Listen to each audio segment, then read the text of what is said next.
चलो साईं के तुम द्वार, चलो साईं के दरबार, चलो साईं के तुम द्वार, चलो साईं के दरबार।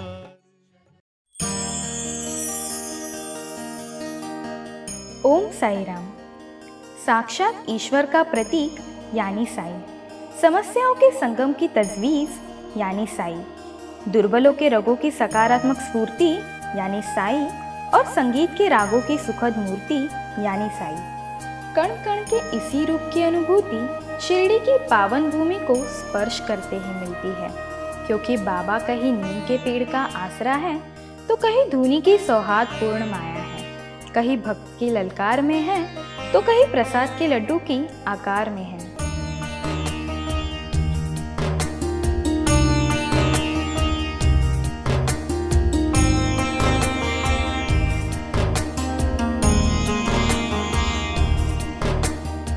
सबका मालिक एक, यह संदेश देने वाले संत श्री साईं का महासमाधि पश्चात एक अद्भुत रहस्य हमेशा अज्ञात रह गया।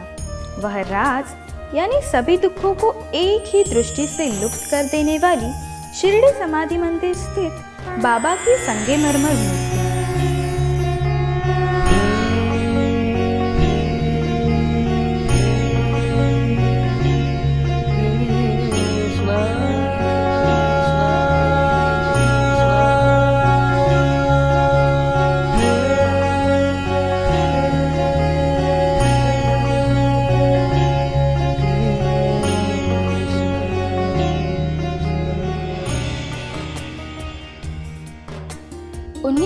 में मुंबई के बंदरगाह पर एक बेगाना सा मार्बल आया जिस पर केवल इटली लिखा गया था। इस संगमरमर को मूर्ति रूप बनाया वह बालाजी वसंत तालीम जी ने। तो चलिए जानते हैं इसी संगमरमर की अद्भुत गाथा मूर्तिकार श्री बालाजी वसंत तालीम जी के दोहित्र से। अभी आप सामने जो देख रहे हैं ये बाबा की वही दिव्य मूर्ति है जिसे हम विश्व की सबसे महत्वपूर्ण और दिव्य मूर्ति कह सकते हैं। ये मेरे ग्रैंडफादर ने, दादाजी ने 1954 में बनाई और इसी के ऊपर से उसका जो अभी शिरडी में प्रतिमा है मार्बल की, इटालियन मार्बल की, वो मूर्ति इसी के ऊपर से यही वास्तु में यह बनाई गई। और उस मूर्ति बनाते समय बाबा ने कोई भी भक्त को जब अपने गुरु को पुकारता है तो जैसे हर एक संत साधु संत अपने भक्तों को मदद करते हैं, वैसी बहुत बार बाबा की कृपा हुई, उन्होंने दर्शन दिया उनको और उनके मेरे दादाजी के हाथ से ये मूर्ति बना के ली। बाबा की मूर्ति की संकल्पना और तालीम जी, इनके संयोग के कुछ किस्से मजेदार और गुरु शिष्य के बंधन की परिभाषा करने वाले भी हैं। तो चलते हैं इस दिलचस्प सफर पे। मूर्ति बनाने का जो एक्सपीरियंस है वो बहुत ही बढ़िया एक्सपीरियंस उनके जीवन में रहा और उनके जीवन में, उनके कार्यकाल में ये उनके मूर्ति जो है वो सबसे बड़ी और बहुत बड़ी प्रतिमा जो आजकल सब लोग दर्शन के लिए जा रहे हैं वो उनके हाथ से बनी है। जब शिरडी में बाबा ने समाधि ली, लगभग 1918 में बाबा ने समाधि ली, उसके बाद समाधि के ऊपर बाबा की छोटी तस्वीर रखते थे जो आज अभी द्वारका में या चावड़ी में रखी है। तो जैसे लोगों को बाबा का अनुभव आने लगा, बाबा के चमत्कार लोगों को दिखाई दिए, तब लोगों की वहाँ आने की भीड़ बहुत बढ़ गई। पहले 10-15 लोग आते थे, फिर 100 आए, फिर हजारों में लाखों में आने लगे। तो जैसे गर्दी बढ़ती गई, भीड़ बढ़ती गई, वैसे लोगों ने मंदिर के जो व्यवस्थापक लोग थे उनसे गुजारिश की कि यहाँ छोटी प्रतिमा के कारण हमें बाबा का दर्शन नहीं हो पा रहा है, तो यहाँ एक बाबा की बड़ी प्रतिमा हम मार्बल की लगाए तो बहुत अच्छा होगा, सब भक्त लोग खुश हो जाएंगे। तो संस्थान के लोगों ने भी उनकी बात वो मान ली और फिर उन्होंने उनका कार्य चालू किया कि बम्बई में मूर्ति बनाने वाले कौन अच्छे शिल्पकार है, कौन फेमस शिल्पकार है, वो उन्होंने ढूंढ के निकाला। उसमें से एक मेरे दादाजी थे। अभी दादाजी के पास जब आए मूर्ति का ये प्रपोजल लेके, तो पहले शिल्पकार को किसी भी व्यक्ति की मूर्ति बनाने के लिए उनको इम्पोर्टेंट होता है फ़ोटो, अलग अलग साइज़ के अलग अलग एंगल से लिए गए फ़ोटो की ज़रूरत होती है। लेकिन यहाँ बाबा का सिर्फ सामने से लिया हुआ फ़ोटोग्राफ अवेलेबल था, और सबसे इम्पोर्टेंट फ़ोटो होता है जो साइड से लिया, प्रोफाइल से लिया जाता है। उसमें उस व्यक्ति का नाक, मुंह, फोरहेड कितना बाहर है, कितना अंदर है, वो सब उसमें पता चलता है। लेकिन ये न होने के कारण उनको थोड़े मन में कठिनाई थी, लेकिन he accepted that as a challenge. इतने बड़े संत की मूर्ति बन रही है तो मैं उनको ना नहीं कर सकता। तो उन्होंने वो मूर्ति का कार्य लिया, और संस्थान के लोगों ने बाकी के भी और 2 जो ढूंढ के निकाले थे शिल्पकार, उनको भी उन्होंने वही फोटो दिए, और तीनों को कहा कि जिनका भी सबसे बढ़िया मॉडल बनेगा, हमारे यहाँ जब बाबा को देखे हुए जो लोग हैं, वो जिसको अप्रूव करेंगे वही हम मॉडल फाइनल करने को बोलेंगे।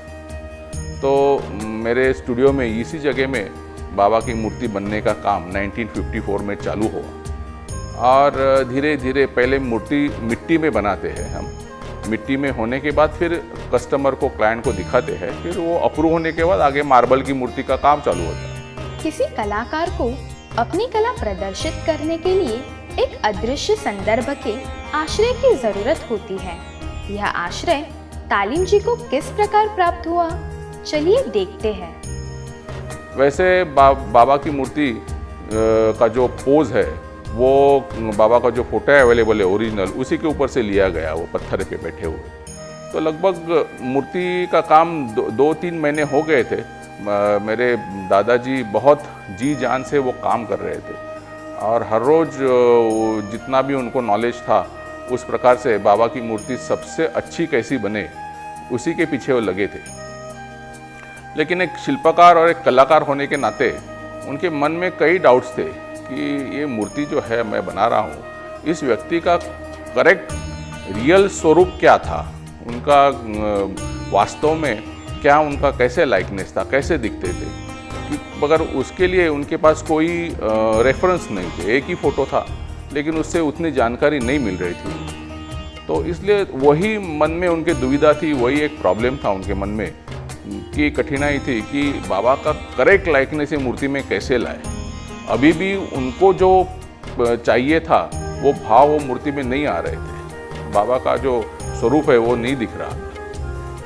तो भी वो हर रोज़ जी जान से मेहनत कर रहे थे, और हर रोज़ बाबा को प्रार्थना करते थे कि अभी ये इतनी बड़ी मूर्ति अच्छी जगह पे आपके समाधि के ऊपर लगने वाली है, तो आप भी मुझे गाइड कीजिए, आप ही रास्ता दिखाइए कि ये मन में मेरे जो दुविधा है वो कैसे दूर हो, और बाबा का स्वरूप, आपका स्वरूप जो साक्षात स्वरूप है, वो कैसे इसमें आए। तो ऐसे ही विचार में हर रोज़ प्रार्थना करते, वही आशा में वो काम करते थे। एक दिन क्या हुआ, 3 महीने के बाद वो काम कर रहे थे वही मूर्ति के ऊपर। 3 महीने के बाद एक दिन जैसे हर रोज़ आते थे नीचे, 8 साढ़े 8 बजे वो स्टूडियो में काम करने के लिए बाहर से आए। यहाँ पे जो दरवाज़ा है, यहाँ से वो अंदर जाके, वो रेगुलर प्रैक्टिस था उनका, वहाँ से अंदर जाना, उधर का लाइट लगाना, मूर्ति के ऊपर जो ढक के रखा था प्लास्टिक डाल के ताकि सूखे नहीं, वो निकाल के फिर उसका आगे का रेक्टिफिकेशन, मॉडिफिकेशन चालू करने का। तो उस दिन वो जब आए अंदर, उनके मन में वही भाव था कि बाबा कैसे मेरे जो मन में मेरे डाउट्स है वो कैसे क्लियर हो गए, आप ही बताइए, वही विचार में थे वो। जैसे अंदर आए, इस दरवाजे के पीछे लाइट का स्विच है, वो चालू करने का और काम चालू करने। जैसे ही वो अंदर गए और वो स्विच चालू करने को गए लाइट का, तो लाइट का स्विच चालू करने के पहले ही जहाँ बाबा की मूर्ति रखी थी प्लास्टिक में ढक के, उसी बाजू में एक बाबा का ग्लो ऑफ लाइट उसमें दिखाई दिया। उनके मन में जो भाव थे, उनको जो देखना था, वो बाबा ने साक्षात उनके सामने 3 डायमेंशनल मूर्ति के स्वरूप ने खुद का स्वरूप फुल फिगर में दिखाया। वो देखने के बाद वो बहुत आश्चर्यचकित हो गए, ये क्या हो रहा है मेरे सामने, ये सपना तो नहीं, ये रियलिटी है। लेकिन वो देखते देखते देखते उनको मन में उन्होंने उनके जो मन स्वरूप देखा, वो बिठा लिया। वो देखने के बाद उनको थोड़ा सा गिडीनेस जैसा हो गया, थोड़ा बैठे, क्योंकि इतना बड़ा चमत्कार हुआ था। 2 मिनट बैठे, तुरंत उन्होंने वो जो मूर्ति थी, मूर्ति जो प्लास्टिक के ढकी थी, उसको खोला और जो स्वरूप देखा, वो सब जितने भी उनके पॉइंट मन में थे, जो भी डाउट्स थे, वो बाबा ने 1 सेकंड में वो क्लियर कर दिए थे। उन्होंने वापस वो काम चालू किया, 2 दिन उसके काम किया, फिर 2 दिन के बाद उनको वो इतना सेटिस्फैक्शन मिला कि मेरे को जो चाहिए और मैंने जो बाबा देखे वो यही है, और साक्षात बाबा यहाँ बैठे हैं। ऐसे बाबा ने उनके हाथ से वो मूर्ति बना के ली। उनकी सच्ची जो भक्ति थी, भक्ति का फल उनको मिला। मेरे दादाजी पंढरपुर के जो विठोबा है, उनके निस्सिम भक्त थे। उन्होंने ये बनाए हुए स्टूडियो का बिल्डिंग का नाम भी विट्ठल निवासी है। तो उनको वो पांडुरंग जो विट्ठल है, उनके पास से ये प्रसाद मिला। मूर्ति बनी। मूर्ति बनने के बाद उन्होंने 10-15 दिन के बाद जो मॉडल रेडी हुआ, तो उन्होंने शिरडी के कमेटी मेंबर्स को ये इंसिडेंट्स बताया नहीं। वो उनको सिर्फ बोला कि आप देखने के लिए आइए। और पहले मेरे यहाँ आने से पहले जो दूसरे शिल्पकार हैं, उनके वहाँ जाके आप एक बार देख के आइए उनका मॉडल कैसा है। तब वो बाबा के कंटेम्पररी जो थे सब लोग, जिन्होंने साक्षात बाबा को देखा था, वो एक 10-15 लोग पहले 2 जन जो शिल्पकार थे उनके वहाँ जाके आए। फिर वहाँ से यहाँ मूर्ति देखने के लिए आए। जब अंदर गए और उन बाबा, मेरे ग्रैंडफादर ने, दादाजी ने ये इंसिडेंट्स के बारे में किसी को बताया नहीं था। सिर्फ हमारे घर में मेरे पिताजी को, मेरी माँ को, उनको ही मालूम था कि ऐसे ऐसे हुआ है।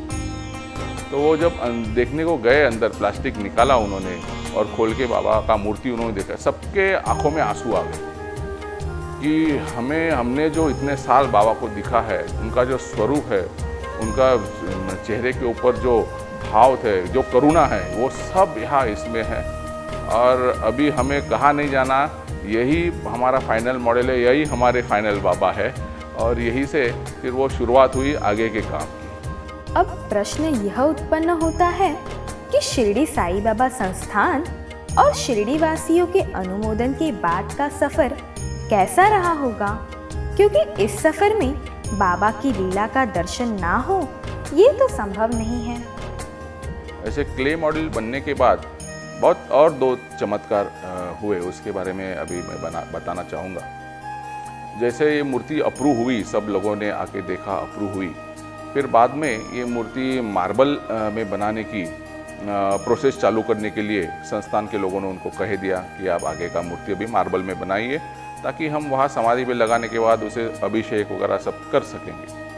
तो रेगुलर प्रैक्टिस में जब मूर्ति बनाते थे मेरे दादाजी, तो वो राजस्थान से पत्थर मंगाते थे। राजस्थान से पत्थर आता था और उस पत्थर में यहाँ मूर्ति बनाई जाती है। तो इस कारण उन्होंने वो मूर्ति का ऑर्डर, पत्थर का ऑर्डर उन्होंने वो राजस्थान में दिया। और जहाँ खान मालिक है, उन्होंने उनको कहा कि 2-3 महीने में अच्छा पत्थर में ढूंढ के आपको यहाँ भेज दूँगा। तो ये होने के बाद मेरे दादाजी निश्चिंत थे, वैसे ही दूसरे काम भी कर रहे थे स्टूडियो में। एक दिन उनके अचानक मित्र, पुराने मित्र उनको मिलने को आ गए और उन्होंने पूछा दादाजी को कि आपके यहाँ अभी क्या काम चल रहा है, क्या नया मूर्ति बना रहे हैं। तो उन्होंने कहा साईं बाबा शिरडी के जो महान संत हैं, उनकी अभी मूर्ति मैंने बनाई, लोगों को बहुत पसंद आई, उसका क्ले मॉडल अप्रूव हुआ और अभी आगे के प्रोसीजर के लिए मैंने मूर्ति का मार्बल का ऑर्डर मकराना राजस्थान में दिया हुआ है। तो वो जो मित्र आए थे वो बॉम्बे पोर्टर्स में मुंबई में काम करते थे। तभी उनको एकदम क्लिक हुआ कि अपने यहाँ पोर्ट पे डॉक में एक 1.5 साल पहले से एक आया हुआ एक पत्थर बहुत दिनों से पड़ा है। उनको मालूम जानकारी नहीं थी पत्थर की, ये कौन सा पत्थर है, किसके काम में आएगा, क्या है। लेकिन उनका वो पत्थर का 2 बार उन्होंने ऑक्शन करने का भी सोचा, कोई नहीं आया, किसी ने मंगाया, यहाँ क्लेम करने के लिए कोई नहीं रहा था। तो इसलिए वो ऐसे बीच में रास्ते में पड़ा था उनके डॉक में, तो उनको वो उसकी अड़चन हो रही। तो उन्होंने कहा कि आप एक बार मेरे साथ मेरे डॉक में आइए बॉम्बे पोर्ट ट्रस्ट का, वहाँ देखिए एक पत्थर बहुत कम से कम 1.5 साल से पड़ा है और हमें तो कोई उसका उपयोग नहीं है, हम तो कहा दूसरी जगह डाल देंगे, लेकिन आपके अगर कुछ काम में आता हो तो आप देखिए। तो दादाजी को लगा कि कोई होगा ऐसे काला पीला कोई पत्थर आया होगा, उसका तो मुझे कुछ काम उसमें नहीं हो सकता है। तो भी उन्होंने बोला कि इतने बुला रहे हैं तो एक बार जाके देखेंगे।